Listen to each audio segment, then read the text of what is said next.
Hello मित्रांनो, तुमच्या Marathi Dick चॅनलवर स्वागत आहे। मी तुम्हाला मराठी डिक चॅनलवर रोज नवीन इंग्रजी शब्द शिकवणार। तर चला समय नष्ट न करता आजच्या व्हिडिओमध्ये शिकूया इंग्रजी शब्द। बटक। बटकचा मराठी अर्थ नितंब, कुल्ला, टेरी किंवा ढुंगण होत आहे। बटकला आपण वाक्यात प्रयोग करून बघूया।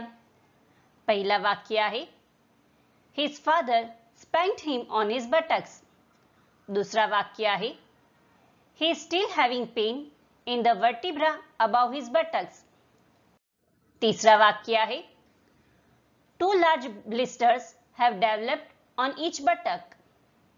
चौथा वाक्य आहे This is a great cardio exercise that also works your legs and buttocks. Friends, व्हिडिओला लाईक, शेअर आणि कमेंट करायला विसरू नका आणि चॅनलला सबस्क्राइब करा। Thank you.